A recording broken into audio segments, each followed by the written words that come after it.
Hi అండి, ఇంట్లోనే పన్నీర్ ఎలా చేయాలో మీకు తెలుసా? అయ్యో తెలియదా? ఏం కాదండి, నేను చెప్తా.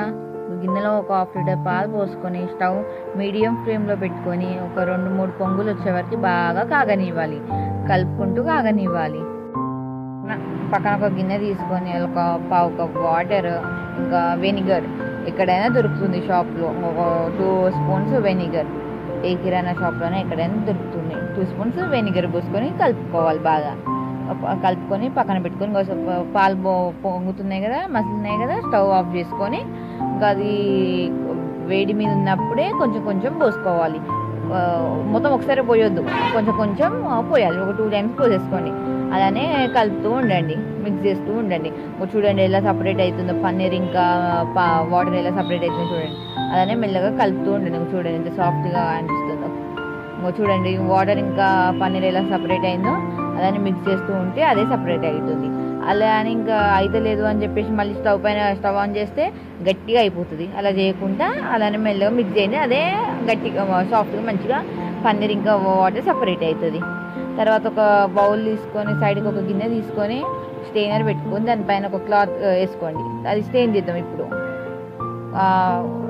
పన్నీర్ ఇంకా అది ఉంది కదా వాటర్, అది స్టెయిన్ చేసేసి అలా వేసేసేయండి.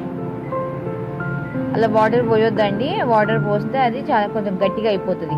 మనం వైట్ వెనిగర్ యూజ్ చేసాం కాబట్టి ఏం కాదు. అదే లెమన్ యూజ్ చేస్తే అలా వాటర్ పోయాలి. మనం ఏం లెమన్ యూజ్ చేయలేదు, ఒక వైట్ వెనిగర్ యూజ్ చేసాం కాబట్టి ఏం కాదు. అది కొంచెం వాటర్ పోయే వరకు అలానే పక్కన దాని మీద ఏమైనా బరువు పెట్టేసి ఒక 1 అవర్ అలానే పక్కన పెట్టేసేది. కొంచెం బరువున్న బాక్స్ పెట్టేసిన అలానే పక్కన పెట్టేసా. లేదు అట్లా కాదు, నాకు అలాంటిది లేదు అంటే మనకు రైస్ కుక్కర్ ప్లేట్ వస్తుంది చూడండి, ఆ ప్లేట్ మీద పెట్టేసి ఒక బరువు గిన్నె ఏమైనా పెట్టండి. నాకు ఆ గిన్నె బాగా బరువు ఉందంటే ఆ గిన్నె పెట్టేసా. ఒక 1 అవర్ సైడ్కి పెట్టేసా. తర్వాత చూడండి అది ఎంత సాఫ్ట్ ఎలా వచ్చిందో ఒకసారి చూద్దాం.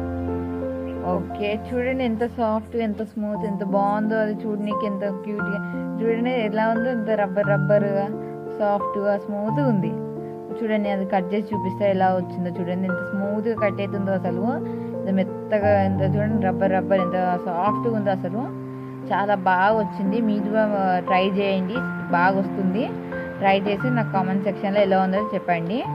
ఇంకా చూడండి ఎంత సాఫ్ట్, ఎంత చాలా బాగా వచ్చింది. అసలు కామెంట్ సెక్షన్లో నాకు కామెంట్ చేయండి ఎలా ఉందో మీరు కూడా చేసి.